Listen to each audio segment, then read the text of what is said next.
It's the legend of Vol Nation, and you really are the voice of Vol Nation. It's Catfish. He's in his truck, and you know what's so funny, Catfish, is just watching your videos, man, just to see how you've grown over the past couple of months. At first, you're just this guy in a truck riding around, but now you are really the voice of Vol Nation. And how are you, and how's your weekend going?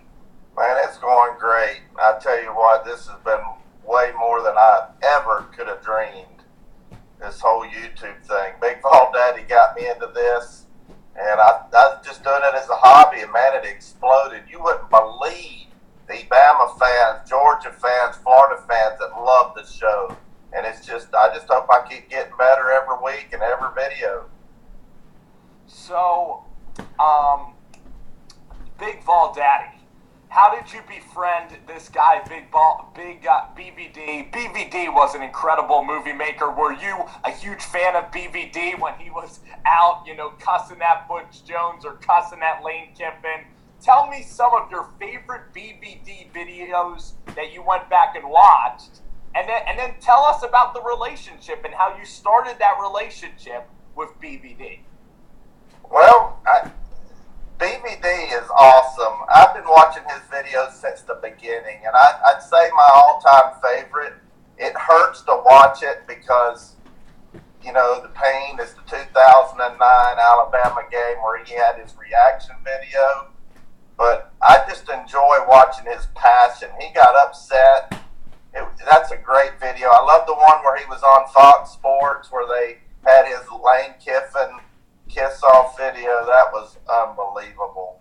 But those are some of my favorites, and we just started hooking up the last couple of, you know, let me tell you something about him. He's had a very interesting life, and he's kind of lost it a little bit lately, but I'm hoping that I'm bringing it back out of him. And he seems to be getting a little bit more excited about making his videos. But he's unbelievable. He's a legend. And, he really is, and he started really the TTC and all of that. And you're right, like the videos where, you know, the Alabama missed field goal, you know, where his wife was there, and that was just a classic one. I love the ones where he does the press conferences. Yes. And he'll like overlay some of his opinions, and you know, BVD's the type of guy that he'll tee up live streams at any time. He's very hardworking. He edits all his videos, but he really is a huge volunteer fan. And you know, through the rough times of the Tennessee Vol program, guys like BVD and also yourself, you are reaching out to Vol fans and kind of giving them some comedic sort of reprieve from all this stress that's been around the Tennessee program the last few years.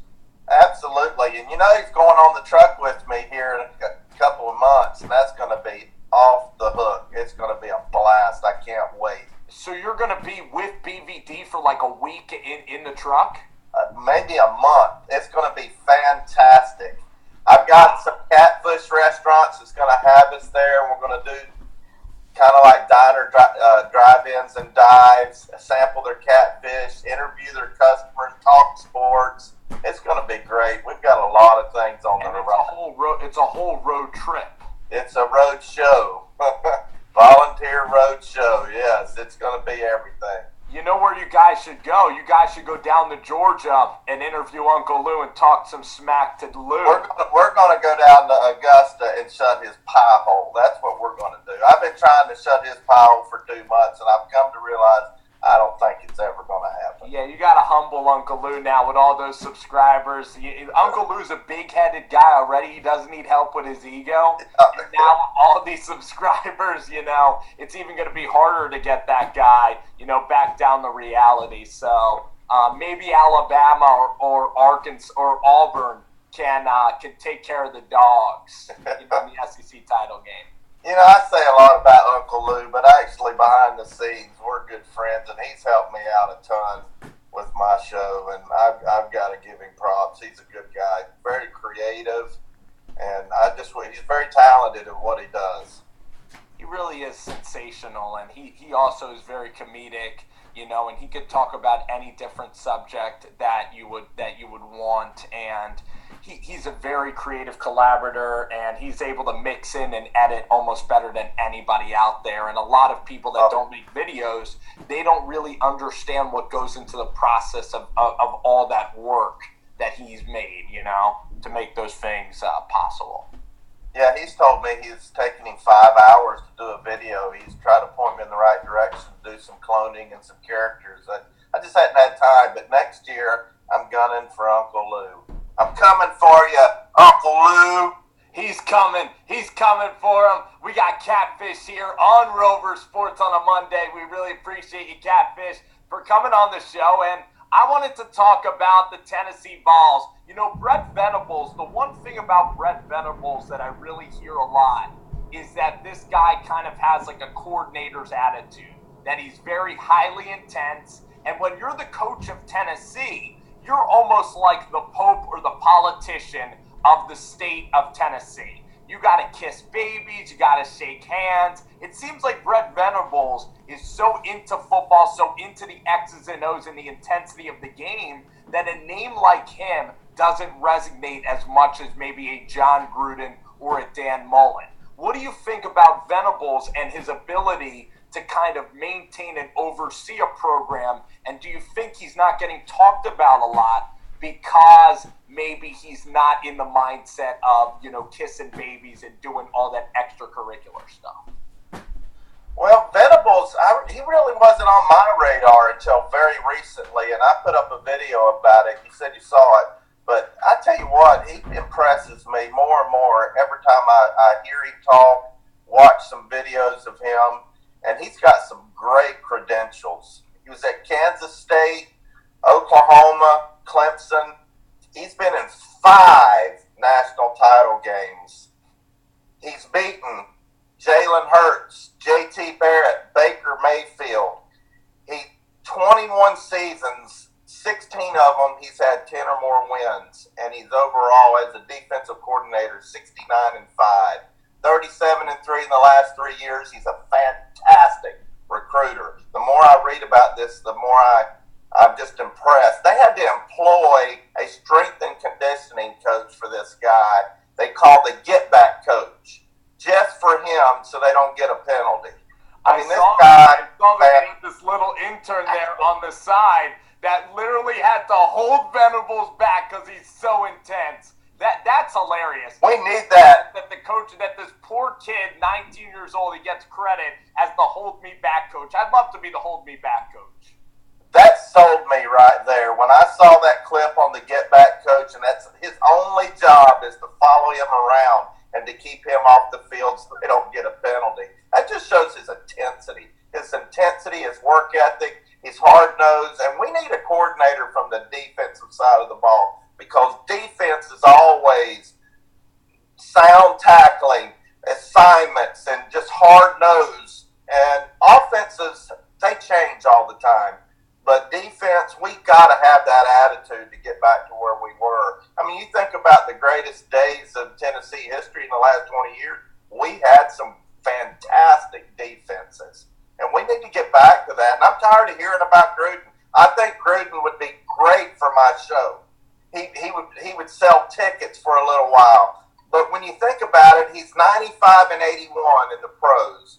His last 3 seasons, listen to this, is 4-12, 9-7, and 9-7. That's a 22-6. Kelly, I keep hearing that name. He doesn't fit Tennessee. And, I think he would set the world on fire for 2 or 3 years, but he would get figured out at Florida.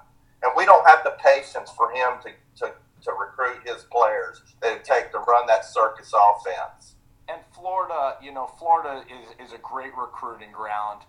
Venables is very intense. There's, joking around with some of the coaches, Jim McElwain, he probably didn't even need a hold me back guy because he's just so apathetic, Yeah, Nick Saban, I know Nick Saban, he might need that kind of a guy. But one thing about Brent is you are going to get great defense. Now, I enjoy disagreeing and having discourse with you, Catfish, because I look at John Gruden, And I think that this guy will recruit really well. The most important position in all of football is the quarterback, and Gruden did have that quarterback camp in Tampa Bay. So college quarterbacks and high school quarterbacks, they know John Gruden from that show on ESPN. You know, they know John Gruden based on the show, based on Monday Night Football. I think he can be a great recruiter. And you've seen John Gruden. He's a ham. He loves hamming it up with the fans. He's funny. He's a nice guy. And I think that excitement will benefit on the recruiting trail. I really do. Now, he did have some successful years with Oakland and Tampa Bay. But I would definitely take a chance on John Gruden. I don't think Venables is a bad option whatsoever. I even like Brent Venables more than maybe a Mike Norvell or a Mike Leach, actually, because you got to play defense in the SEC. But John Gruden, I'm a fan of. Chip Kelly, we covered Chip Kelly here for a long time, and I don't know if my friend who just entered, Matt, can you hear me? Loud and clear. So Matt Shenko here just joined the podcast too. He's one of my podcasting buddies, and Matt, this is Catfish. He is Volunteer Roadshow. He's the voice of Vol Nation. And on Rover Sports, we oftentimes collaborate with our friends. And Matt, we are talking about the Tennessee coaching job. And you saw first right here, close and personal, Matt, you saw Chip Kelly. And you saw what he brought to the Philadelphia Eagles, and you've seen this guy's personality. So just tell Catfish and tell the listeners what Florida or UCLA will be getting with Chip Kelly.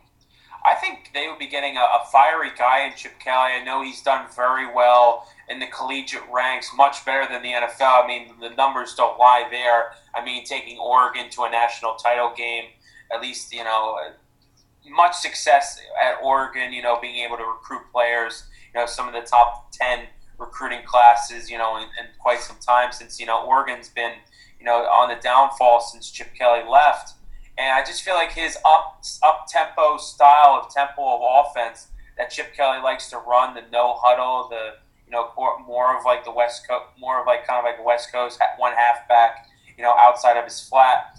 I think it's very important that it's so important to run that in the collegiate ranks because it's so hard to stop. And a lot of these college kids, they just don't know how to stop it, and it's not his type of style of play is very not good for the NFL ranks. It's the NFL is very it's very fast paced, up tempo, and there's a lot of more speed in the NFL to be able to counteract that. I mean, you look at a great example, Reggie Bush. I thought Reggie Bush was going to be a great NFL player coming out of college, out of USC, and the only issue with him he had was, you know, he had some injuries, and he also, you know, the speed just caught up to him as well. And, you know, I think it's just he's just more fit for the collegiate ranks. Absolutely.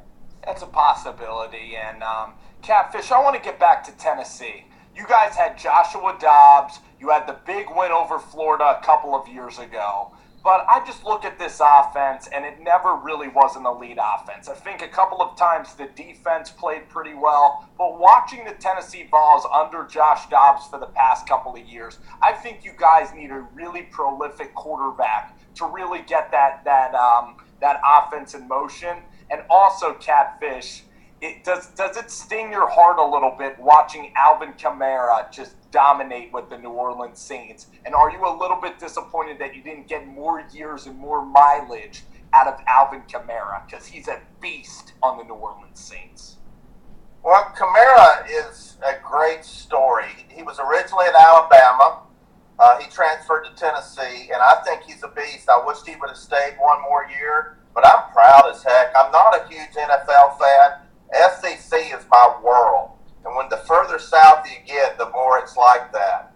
And I just think I love to watch former Vols in the NFL. You know, Eric Berry and some of those guys, of course, Peyton Manning. But, yeah, Dobbs was good, but I don't think he was an elite quarterback. He gave his all for that power tee on the helmet. But I'm not sure what he's going to be able to translate. He's very cerebral, and I think that'll cover up a multitude of sins. And I wish that somebody like Gruden would have gotten hold of him. And the only problem I have about Gruden, and I don't mean to change the subject, but I'll forget, Gruden's going to bring a hype machine that's going to be something that the SEC and college football has never, ever seen. Chucky dolls are going to be selling like hotcakes. And I'm not sure he's going to quite live up to the expectation. But you're exactly right. He's a fantastic recruiter. I would love if my kid was a quarterback to go play with him, and he would do great things for our university. I'm not against Gruden at all. He's a tremendous guy, and I was at SEC Media Days in Birmingham, and a lot of the coaches, you have Will Muschamp, Butch Jones is Mr. Cliche, answer Butch. And a lot of the coaches in the SEC, even Gus Malzahn's not really a personality, but if you get Chip and you get Butch, and you get John Gruden, that would just be a sensational, sensational rivalry. Catfish, I wanted to ask you this question. Me and my friend here, Matt, we went down to Athens and went down to Sanford Stadium and watched Georgia, Mississippi State. And you've lived in the South your entire life. And can you just kind of elaborate on your favorite SEC venues? And can you kind of explain to some of us Northerners how special SEC football is, the connections you have with each of the fan bases here in the South? Well, I get a lot of fans of Alabama and Georgia and Florida. Those are the biggest fans of my show, and I love those guys. I really do. It's not very adversarial. It's actually special to watch. But you've got some great traditions. Between the Hedges in Georgia, you've got, the real Death Valley and Baton Rouge. You've got Bryant Denny. Hey, I remember when the Alabama-Tennessee game was actually in Birmingham at night. Those were fantastic games. I know Paul Feinbaum says, that stadium is a dump, but I didn't care. It had a lot of mystique about it. Got the swamp. I mean, you've got some great places in the South. Williams-Brice, and of course Neyland Stadium with the Vol Navy. There's just a lot of rich tradition. And now we got Texas A&M with the 12th man. There's just a lot of tradition. I have a lot of people say, man, you take this too serious. You treat it like life or death. And I get offended because I think it's way more important than that in the South.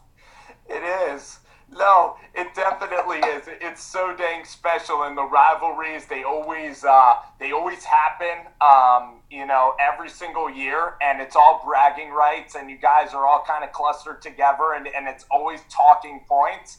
I wish, honestly, Catfish, that the games, that we'd have primetime CBS games more. I want more primetime CBS SEC games. Well, you're going to get that if we got a Kelly and a Gruden at Tennessee and Florida. And I think some of the night games have dwindled a little bit, but we used to be on night games a lot on CBS. A lot of SEC teams have been. And I think the SEC is dipping a little bit. And I have to admit that I'm an SEC homer. I see ACC on the rise, and the SEC, I'm not sure where it's going. But we need to be good. Florida needs to be good. As much as they're a big rivalry, we all need to be good to get back to where we are. You think about the defensive tackles in the last 20 years, drafted in the first round. How many of them are SEC? I mean, you can count on one hand the ones that weren't from the SEC. That's where we're bread and butter. Jonathan Allen this year from. Derek Barnett was a defensive tackle. I know you had Solomon Thomas, but Jetscentral helped me out. I mean, the SEC, man, it just dominates the draft board, doesn't it, Jetscentral? Yeah, it's real quick. I just want to apologize. I was a little late rolling in, but yeah, the SEC year in, year out, you can really count on Nick Saban and just pretty much every SEC school to produce NFL talent. I mean, historically, you see it almost every season. It's really just fascinating, to be honest with you. And Catfish, I wanted to get a couple more questions before we let you roll out. This is Catfish, Volunteer Roadshow. He does an unbelievable job. He rolls around in his truck, and so this is where all the magic happens, right, Catfish? I mean, you have your phone on the dashboard. You ever drive, honestly, and record too, or you? I have driven, but I don't do it anymore. And sometimes I'll do a show outside the truck that gets to be add something a little different. And but yeah, this is fantastic, and I love your show, Jet Central. I've been watching your stuff. It's fantastic. Thank you, man. I really appreciate that. Yeah, Rover Sports actually just turned me on to your channel, so I actually subbed you up, and it's going to be a great channel. It's going to be a great channel, and Catfish Volunteer Roadshow. I wanted to ask you a little bit of a controversial question, okay? Let's see how much you'll dive into it. Other than Neyland Stadium, what is your favorite SEC venue, and which SEC venue is your least favorite? One that is lacking. I'm going to start with the least first, and that would be Vanderbilt. That just doesn't do anything for me. Not Florida? No. Hey, I love that. I love the Swamp. That is fantastic. You've got such mystique with the Swamp night games. We haven't done very well down there. It just brings a lot of hype. We really need and want to beat Florida. I would love to be able to go to a game in the Swamp. I may be escorted out of there, but I would love to be able to go to a game down there. But I would say Florida would probably be my favorite, the one I want to go to the most. Or LSU, Death Valley. There's a lot of mystique about the night game at Death Valley. They say it is loud down there. And you know what, Catfish? I want there to be more cross-division games. Like, I know Tennessee's going to Auburn next year. I would love if we can get Tennessee to play, like, at Hemingway, at Ole Miss. That would be so cool to, like, see teams from the East constantly going to, like, Mississippi or playing Auburn or even going to State or Arkansas. I'd love if we can add like one more conference games, and sometimes isn't it a shame that I know LSU came to Knoxville, but I think it's going to be like maybe 8 more years for LSU to come back to Knoxville. And I just think that's wrong because you have so many amazing rivalries and teams. Auburn and Tennessee should play every 2 years. I agree with that. There's been some rumblings about dropping the Alabama guaranteed between Alabama and Tennessee every year, third Saturday in October. But a lot of the older people, like myself, I'm pushing 50. You ask an Alabama fan that's over 40 years old, who do they want to win? Who do they want to beat the most? And they'll say Tennessee. That's the oldest rivalry. That's the best. It may not be the oldest, but as far as Alabama is concerned, we're both in the top 10 in all-time wins. There's been some great battles with Bear Bryant and General Robert Neyland. It's Alabama is we're never ever going to see what they've done the last few years ever again. A lot of people say this has been bad for college football. I hate it. It really gets under my skin, but I've just got to marvel at what they've done the last few years down there. And I hope Saban doesn't retire anytime soon because I want to beat them at their best. That would be great. That's awesome. Catfish, I actually had a quick question for you.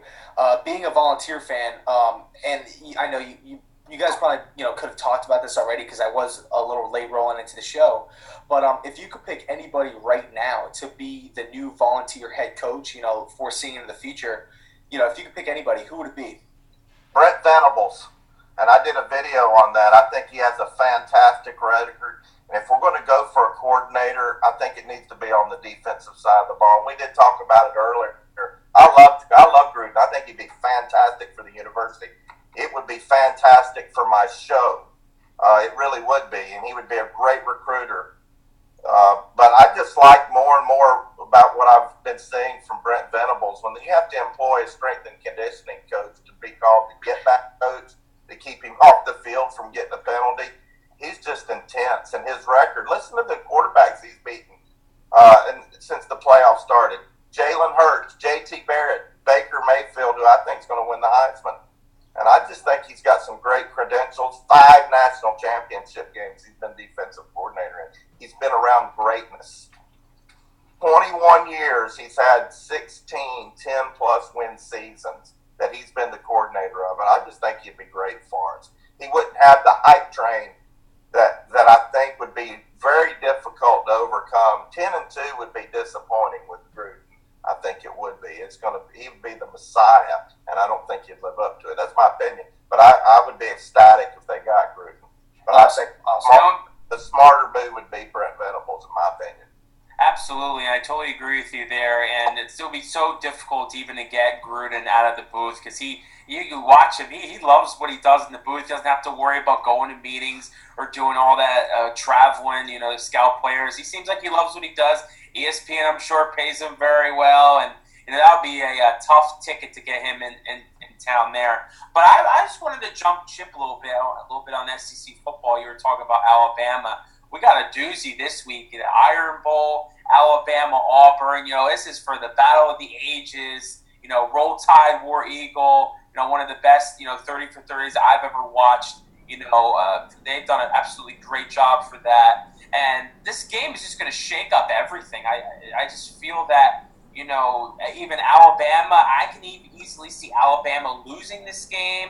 I could see them, not even being in the playoff with one loss. So, Catfish, I just wanted to get your take on the game and what are the keys are you looking for in the game as, Alabama has a really tough test against the Tigers.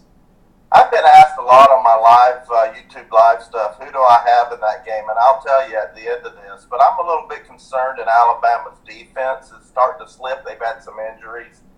And Auburn really showed up against one of the best, if not the best, running back core in the SEC or the country in Georgia. They shut their run down, and that was the blueprint to beat them. But it's hard to beat somebody like that twice.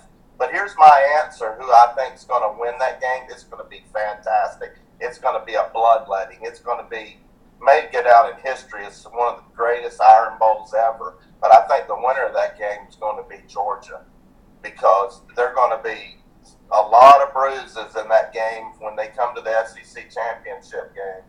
And Georgia doesn't have that kind of game this coming week. They've got Georgia Tech. So I think Georgia wins that game in the long run.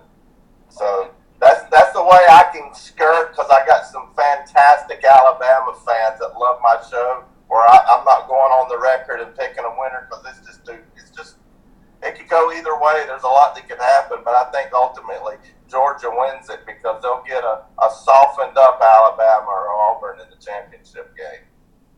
It's fair enough. Absolutely. And well, first, Jet Central, did you have anything to add? Because I certainly want to talk a little bit about the game, but what about you, man? One quick thing, one more quick question for Catfish. Thanks for coming on the show, by the way, too.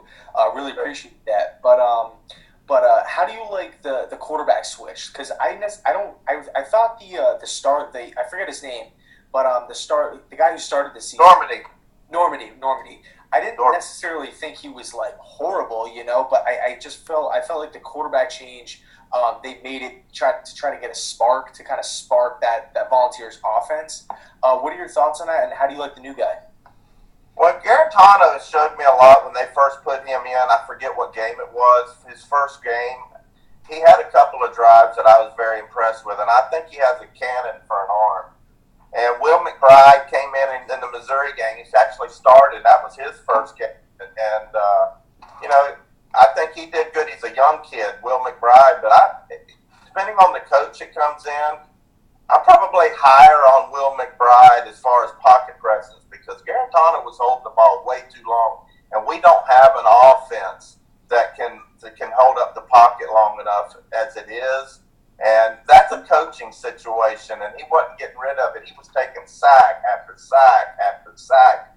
And Will McBride was at least throwing it in the bleachers and getting rid of it. So I think he has a little better head on his shoulders than Garantano. But Garantano can scramble. He had some big, long runs. So depends on who we get as his coach. But it's weak. I mean, we're coming from Josh Dobbs. He was a great quarterback. I don't have him as high on my list in the pantheon of Tennessee quarterbacks, but, his first year, and we had a lot to overcome. We had Juwan Jennings go down in the Georgia Tech game. We lost Josh Smith. You can't tell me that those two guys couldn't have really brought a freshman quarterback or a first-year starter along a lot faster, and it was just too much to overcome, too many injuries. I did a little thing on it the other day on a video. I counted 24 injuries to scholarship players we had for multiple games of the season. With Todd Kelly Jr., we had some big names. Evan Berry out; he was out for the rest of the season.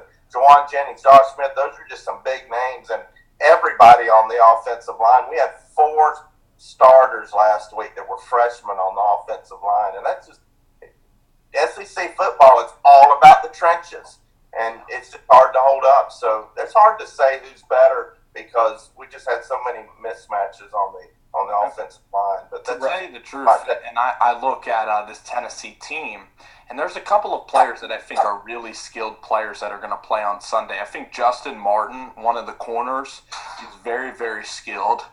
Colton Jumper is kind of the classic, grinder, the white boy. He's like a Rudy kind of the story, Colton Jumper there.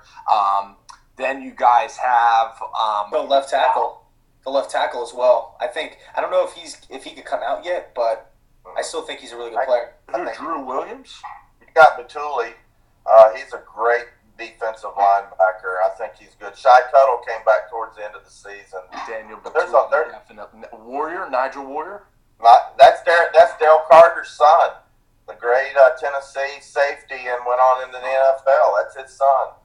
And then how about this kid, Marquez Callaway? He came out firing. Well, he came out because of Jawan Jennings going down, and he had to step up and be number one. He got dinged up the last couple of games, but he's a special player. You get the ball in his hands. He muffed a couple of punts this last game, but he's a special player. He's going to be really, really good. And I'd like to see Jawan Jennings, what he can do next year. I think he's going to be great. Heck yeah.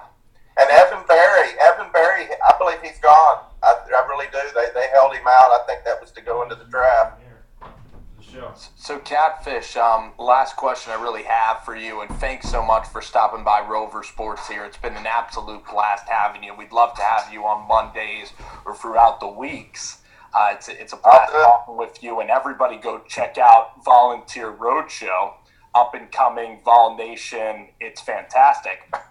If Gus Malzahn loses in the Iron Bowl to Alabama, I'm hearing rumors that Gus Malzahn could be headed up to Fayetteville, back to his home state of Arkansas.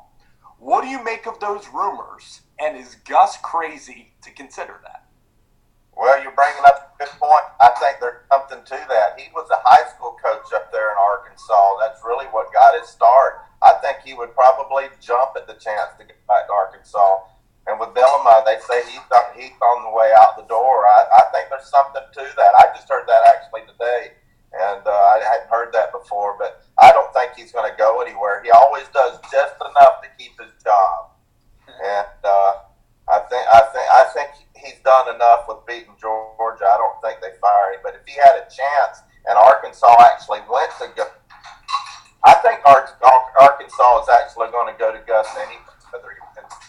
He could be in Arkansas next year. He is Mr. 8-4, but you know who is not Mr. 8-4? That is our friend Catfish of Volunteer Roadshow. Thanks for coming in to Rover Sports. I appreciate it. I love this. This is my first live deal that I've done where I can actually interact. I've done a couple of live YouTube, but this is fantastic. It's fantastic. I'm going to show you the tech for your show as well. Get some legends in there like Uncle Lou. And again, BVD is joining him for the road trip, and that's going to occupy my days and make my days a whole lot better. So, Catfish, thanks again, man. I really appreciate it. All right, buddy. Thank you. Yep.